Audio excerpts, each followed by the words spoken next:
はい、皆さんこんにちは。大和道スタッフの JK、そして、大和道京都店長ジョージ。大和道 HLC の関西アンバサダー中川です。大和道京都スタッフの翔ちゃんです。はい。大和道京都スタッフのりょうです。はい。よろしくお願いします。お願いします。今日はですね、2024年の11月に、山道祭が、ここ関西で行われるんですけども、そこで、行われる場所は滋賀ですよね。そうです。はい。の、琵琶湖周辺のお見舞湖という場所でするんですけども、そこ周辺の、山に、すごい魅力的な山がたくさんあって、今回ね、その山道祭に向けて歩いて来られる方もいらっしゃると思うんですけども、これは、山道祭に来る方だけじゃなくて、本当関西に、周辺に住まれている方、また関東からこっちに来る機会がある方たちにも、琵琶湖周辺、滋賀の山、京都と滋賀をつなぐ山とかっていうのを、紹介していきたいなっていうので、今回、山道祭関西の山自慢という、はい、タイトルで今回組ませていただきます。はい、よろしくお願いします。ち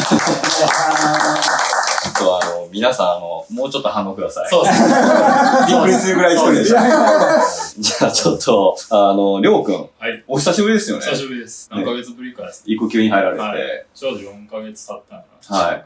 家族は順調ですか？順調です。いい感じですね。りょうくん知らない人もいるかもしれないんで、はい。ちょっと簡単にじゃあ、りょうくん自己紹介を。はい。大和道京都スタッフのりょうなんですけど、はい。今回滋賀県にフォーカスが当たってるんで、はい。滋賀生まれ、滋賀育ち。うん。で、今は、お店のから自転車30分ぐらいのところに住んでるんですけど、ずっと滋賀で遊んできたので、うん。それでテント泊の重装が結構好きなんですけど、うん。最近はちょっと家族も今、子供が2人いて、うん。子犬も1匹増えて、はい。なかなか長いのがいけないんで。一気に増えたね。そうなんですね。一気に増やしたんです。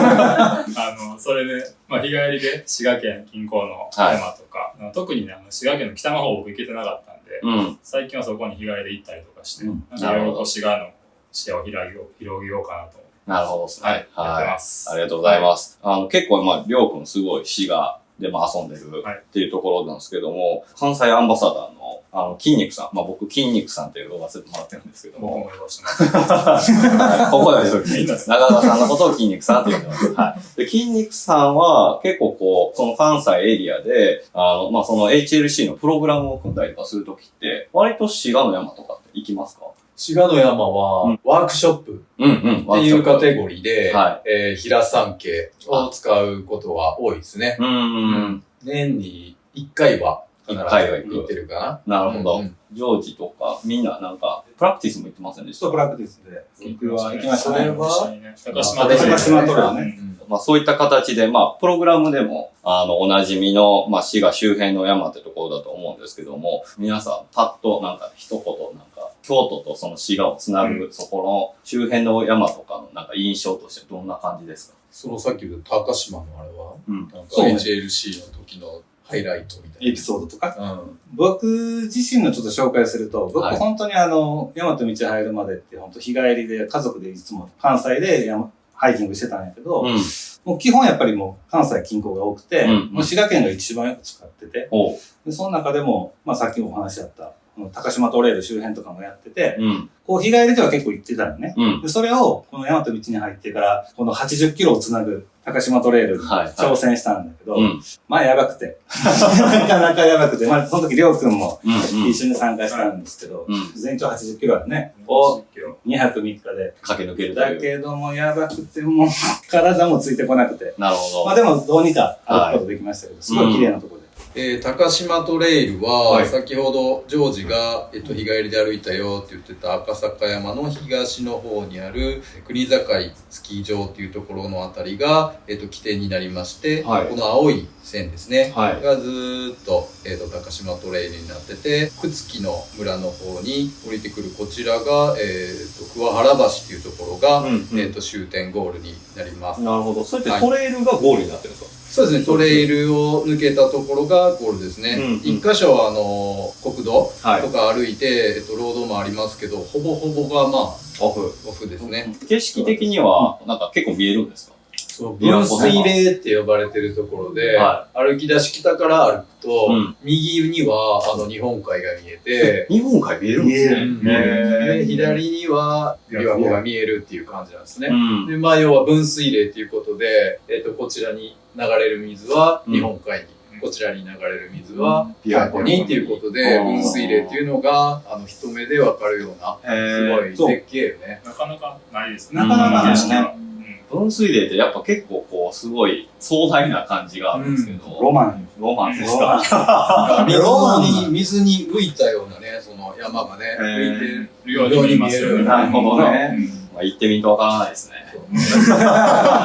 翔ちゃんは行ったんですか？行ったことなくて、今度10月。10月にね。ちょっと行こうかなってそのプラクティことですか？スに参加しようかと。ちょっと挑戦させてもらおうかなと思って。なるほど。ドキドキです。はい。両足引きずるって言ってましたよね。ちょっと挑戦とかっていうレベルじゃないから。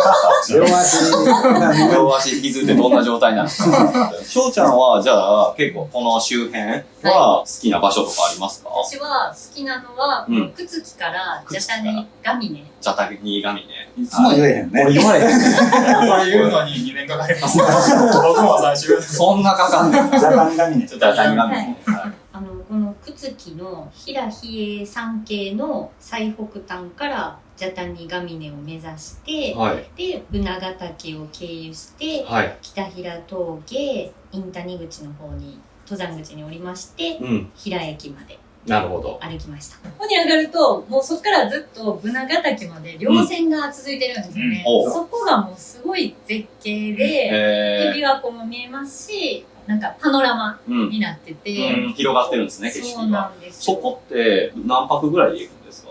私がこの間歩いたのは、桑野橋っていう朽木の方から、ジャタニガミネに上がって、ブナガ岳経由の北平峠、で、そこから、インタニ口っていう登山口までで、1泊2日で縦走しました。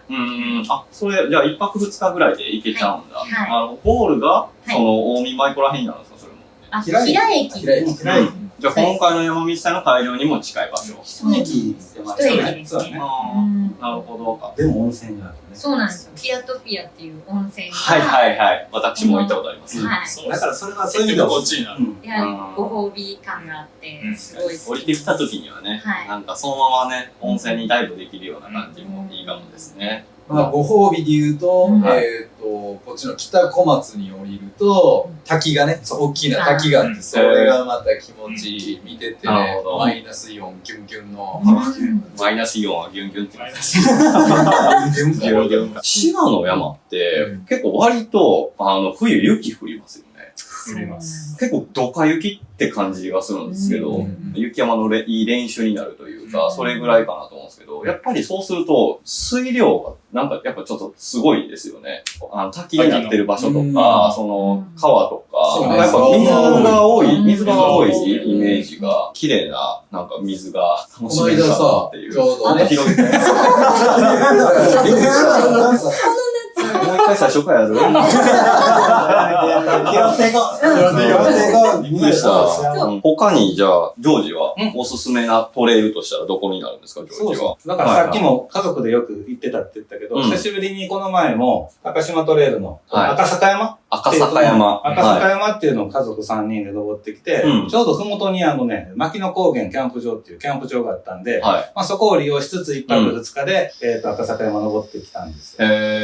車で行って入るみたいな感じただね、駅も近いから、全然、電車を使ってもらってもいいんやけど、僕のおすすめとしては、本当家族で、もう車で行って、もうオートキャンプ場が、広いキャンプ場があるんで、そこに泊まりつつ、日帰りで、ピストンする。有名なな。メタセコイアな。メタセコイアの道があるとこ。そうなの？そう。だからもし電車で行ったら、電車から牧野高原、その登山口までメタセコイア見れるから、それもメタセコイアそれも2年かかる。2年かかる。今の様子やと2年かかる。2年半ぐらいかかる。メタセコイアは、あれでっかい木ってこと？適当やな。並木道になって。並木道。結構有名で。あ、そうなんだ。綺麗。行ったことないわ。1キロ弱ぐらいある。1キロぐらいある。そうそう。じゃあそれがまあ一つ見どころってやつ。見どころ。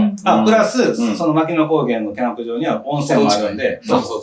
結構温泉豊富ですね。さっきのジャタニガミネのとこもね、天空温泉っていう温泉もすごい人気なんすごいな。天空温泉ジャタニガミネ。ジャタニガミネの天空温泉。それ。2年経ったな。精神と時の部屋ですね。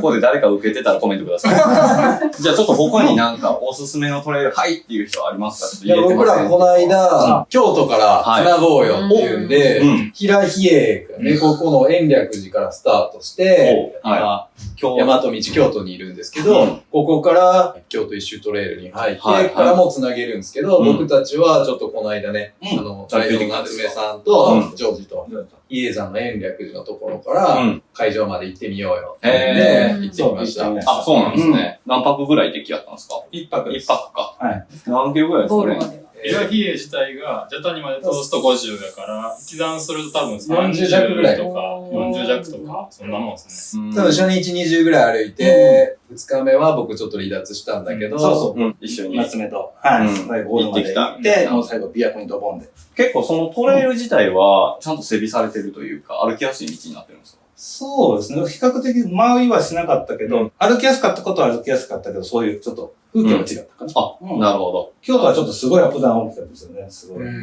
急な坂も多かったりとかするんですけど、延暦寺みたいにお寺があったりとか、結構見どころは。なるほど。サバ街道は、ここに今、平山系が走ってるんですけど、福井の海の方から、サバを運んで、平山系の西側ですね。ずっと繋がって、京都の市内まで、昔サバを運んだという歴史のある街道になるんですね。なるほど。で、街道になるんで、昔ながらの宿場町が、点々とある感じなので、そういうところを止まって繋いでいくっていうのも面白いかなと思います。なるほど。いやもうこの本当、京都と滋賀のこの周辺の山だけで、こんなに楽しめる場所が、すごい豊富ですね。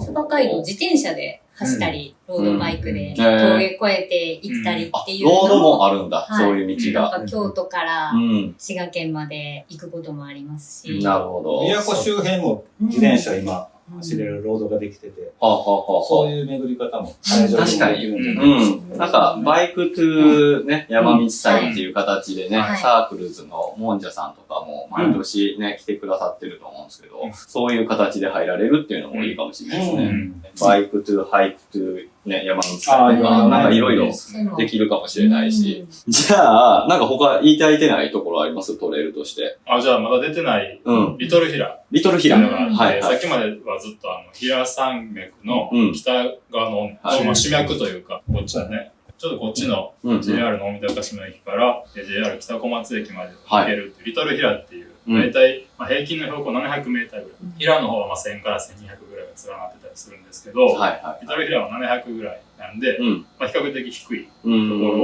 を、そこを駆け抜けると10キロとか11キロぐらい距離があって、で累積標高も同じぐらい、1000ぐらいあるんですよ。だからそれなりにもアップダウンがあるけど、歩き応えのある日帰り、ハイクをしたい方とかは、ここの大三鷹島から歩いてきて、北小松ゴールで、ここに平元気村っていう施設があって、そこにキャンプ場とかもあるんで、前日入りして、ここ歩いて、元気村でキャンプして、キャンプ場も予約制であるんですけど、で、それで次の日 JR で大山湖で会場駅とかも、個人的にはすごいおすすめなんで、なんか結構ここの花形というか、裏の主役というか、これも最後ゴール先ほど皆さんおっしゃってたように、両梅の滝っていうのがゴールにあるんで、ここも個人的にはおすすめです。そうか。じゃあ結構本当キャンプ場もあって、温泉もあって、なんかしっかりトレーラー歩いてきた後も、会場入る前に一回ちょっと汗流したりとかするっていうこととかが、できるんであれば、なんかね、ちょっと安心感もあっていいですね。